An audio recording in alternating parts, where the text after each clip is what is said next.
10th class science में एक बार आपका पुनः हार्दिक अभिनंदन है। आपको साइंस में भौतिक विज्ञान खंड में से प्रकाश के बारे में पढ़ाया जा रहा है। प्रकाश की हमने परिभाषा आपको बताई थी। प्रकाश एक प्रकार की ऊर्जा है जो हमारे नेत्रों को संवेदित करती है। फिर हमने आपको प्रकाश की कुछ घटनाओं के बारे में बताया था। सबसे पहले मैंने परावर्तन बताया था आपको। जब प्रकाश की किरणें किसी चमकदार और चिकने तल पर आपतित होती हैं तो आपतन के बाद वहाँ से वापस उसी दिशा में उसी माध्यम में चली जाती हैं। इस घटना को मैंने बताया था परावर्तन कहा जाता है। और मैंने कुछ दर्पणों के बारे में बताया था। फिर मैंने प्रकाश के अपवर्तन के बारे में बताया कि जब प्रकाश की किरणें एक पारदर्शी माध्यम से दूसरे पारदर्शी माध्यम में जाती हैं तो अपने प्रारंभिक मार्ग से थोड़ा सा विचलित हो जाती हैं, अर्थात हट जाती हैं। इस घटना को हमने बताया था अपवर्तन। मैंने आपको ये भी बताया था कि हमारे नेत्र जो हैं प्रकाश की परावर्तन और अपवर्तन की घटनाओं के कारण ही दुनिया को देखने में समर्थ हो पाते हैं। और मैंने आपको मानव नेत्र की पूरी रचना भी समझाई। और आज मैं आपको बताऊंगा हमारे नेत्र में कौन कौन से दोष होते हैं। होता क्या है, हमारी आँख के अंदर आपको पता है एक आई बॉल है, नेत्र गोलक है, जिसका ऊपरी हिस्सा कॉर्निया है। कॉर्निया के पीछे एक होल होता है, इसको पुतली या तारा बोलते हैं। उसके पीछे एक नेत्र लेंस लगा होता है। लेंस के पीछे लास्ट में एक पर्दा होता है, रेटिना, जिस पर प्रतिबिंब बनता है। तो देखिए, जब तक प्रतिबिंब रेटिना पर बनता है तब तक हमें स्पष्ट दिखाई देता रहता है, हमारी आई साइट में कोई प्रॉब्लम नहीं है। लेकिन जब प्रतिबिंब रेटिना पर ना बने, कहीं और बने, तो वो प्रतिबिंब हमको स्पष्ट दिखाई नहीं देता है। तो यही है सबसे बड़ा defect of I site. Defect of site का मतलब ही ये है कि प्रतिबिंब रेटिना के अलावा कहीं और बने।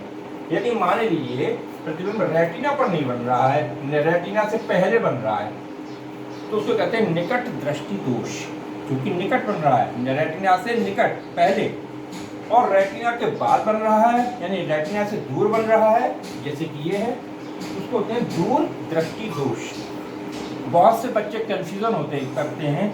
एग्जाम में जब पूछा जाता है निकट दृष्टि दोष क्या होता है, तो बच्चे लिखे आते हैं निकट का दिखाई ना दे वो निकट दृष्टि दोष, और दूर का दिखाई ना दे वो दूर दृष्टि दोष। ये बिल्कुल गलत है, आप तुक्का लगा जाते हैं। निकट दृष्टि दोष में हमें दूर की वस्तुएं स्पष्ट दिखाई नहीं देती हैं, हमें पास की वस्तुएं स्पष्ट दिखाई देती हैं, लेकिन दूर की वस्तुएं स्पष्ट दिखाई नहीं देती हैं।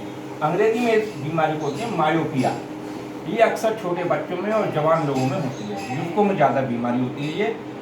इस बीमारी में क्या होता है, जो प्रतिबिंब रेटिना पर बनना चाहिए वो रेटिना पर नहीं बनता, बल्कि रेटिना से पहले ही आई बॉल के अंदर ही बनने लगता है, इसलिए वो हमें स्पष्ट दिखाई नहीं देता है।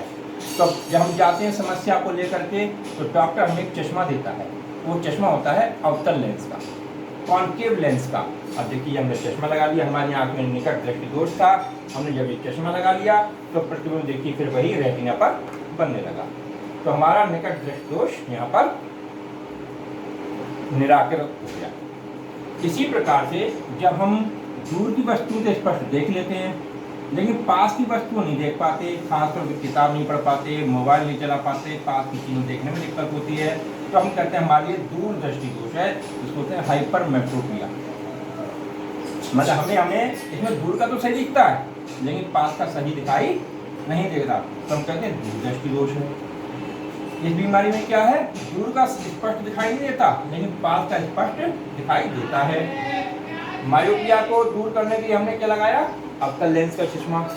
हाइपरमेट्रोपिया को दूर करने के लिए हमने लगाया उत्तल लेंस का चश्मा। देखिए आप, जब हमने चश्मा नहीं लगाया तो प्रतिबिंब यहाँ बन रहा था, रेटिना पर नहीं बन रहा था।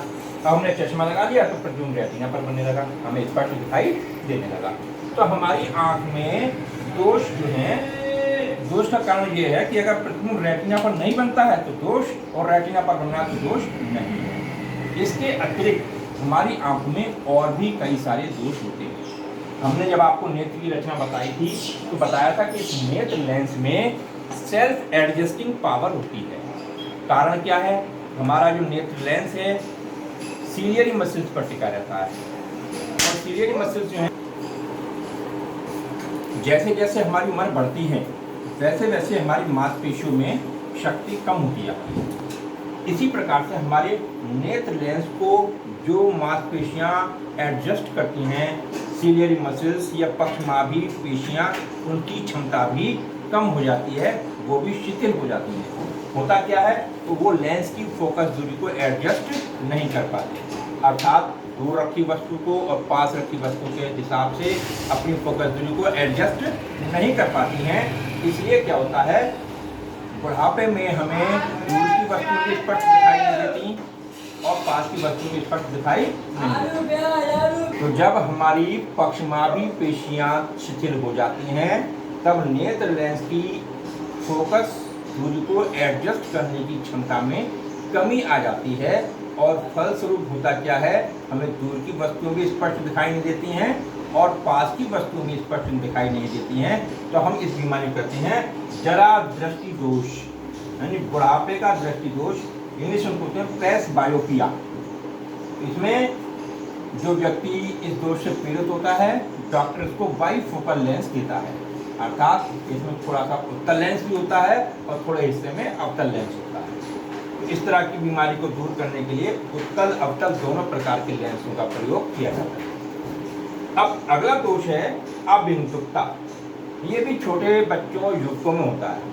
इसमें होता क्या है, कुछ दूर कोई वस्तु रखी है तो क्षैतिज रेखाओं और ऊर्ध्व रेखाओं को डिफ्रेंशिएट करने में इस प्रकार के पेशेंट को प्रॉब्लम होती है। वो क्षैतिज और ऊर्ध्व रेखाओं के अंतर को स्पष्ट नहीं कर पाता। इस बीमारी को होते हैं अबिंदुकता, एस्टिग्मेटिज्म।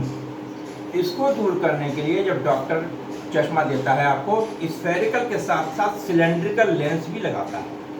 आमतौर से इस बीमारी में हमें स्फेरिकल लेंस मिलता है, इस बीमारी में भी स्फेरिकल लेंस मिलता है, लेकिन इस वाली बीमारी में अबिंदुकता में हमें स्फेरिकल के साथ साथ सिलेंड्रिकल नंबर भी अलॉट होता है। उसके हिसाब से विशेष प्रकार के लेंस बनाए जाते हैं जिससे अबिंदुकता का दोष भी दूर हो जाता है।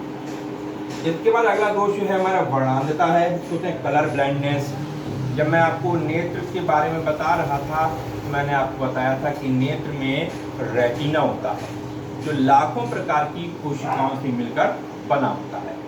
ये कोशिकाएं दो प्रकार की होती हैं, दंडाकार और शंक्वाकार। तो जो व्यक्ति वर्णांधता के दोष से पीड़ित होता है उसकी रेटिना में शंक्वाकार कोशिकाओं की कमी रहती है, जिसके कारण वो विभिन्न रंगों में भेद नहीं कर पाता।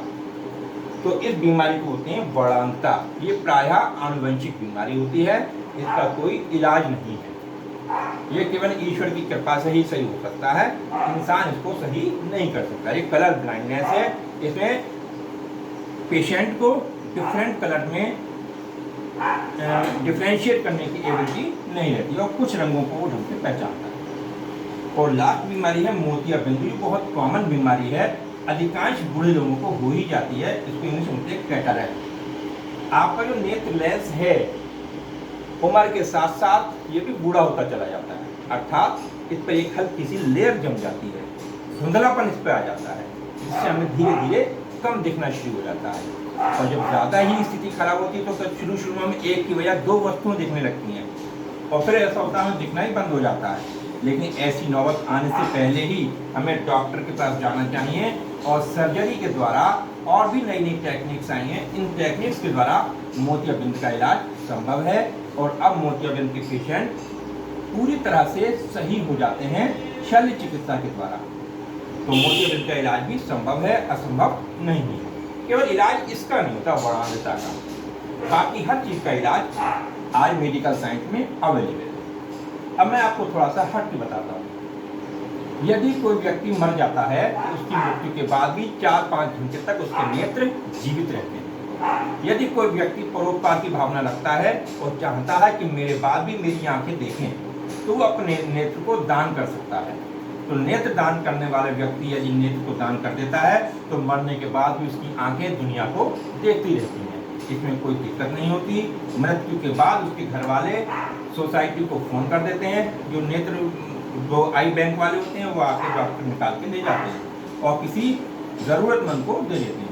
और यदि मान लो किसी वजह से ज़रूरतमंद नहीं मिला तो उसको मेडिकल के जो स्टूडेंट होते हैं उसको देख करके, उसको पढ़ करके अपना चिकित्सा संबंधी ज्ञान बढ़ाते हैं, उसमें भी कोई बुराई नहीं है। इसलिए अच्छे लोग क्या करते हैं, अपनी आइज़ को डोनेट कर देते हैं, जो मृत्यु के बाद भी फंक्शन करती रहती है। एक बात फिर से बता दूंगा आपको, जो स्वस्थ नेत्र होता है हमारा, जिसमें कोई बीमारी नहीं है, वो नेत्र अनंत तक की दूरियों को, अनंत दूरी पर रखी हुई वस्तु को भी स्पष्ट देख सकता है और अपनी आँख से 25 सेंटीमीटर दूर रखी वस्तु को भी आसानी से बड़ा स्पष्ट रूप से पढ़ सकता है। तो हम कहते हैं हमारे नेत्र का दृष्टि विस्तार 25 सेंटीमीटर से लेकर अनंत तक है। हमारे नेत्र की स्पष्ट दृष्टि की न्यूनतम दूरी 25 सेंटीमीटर है। हमारे नेत्र का दूर बिंदु अनंत है। हमारे नेत्र का निकट बिंदु 25 सेंटीमीटर है। ये बात आपको याद रखनी है, एक एक नंबर पूछी जाती हैं। और हमारा नेत्र स्वस्थ है तो हमें किसी प्रकार के चश्मे की जरूरत नहीं है। और मैं एक बात आपको बताऊं, नेत्र दोष ये तो होगा eyesight problem, defect of eyesight. इसके अलावा डिफेक्ट ऑफ आई विजन भी होता है, वो होता है दृष्टि तंत्रिकाओं में कमी आने के कारण, जिसका डॉक्टर अभी कोई इलाज नहीं कर पाए हैं। सुना है कि आयुर्वेद में इसका कुछ इलाज है। Thank you.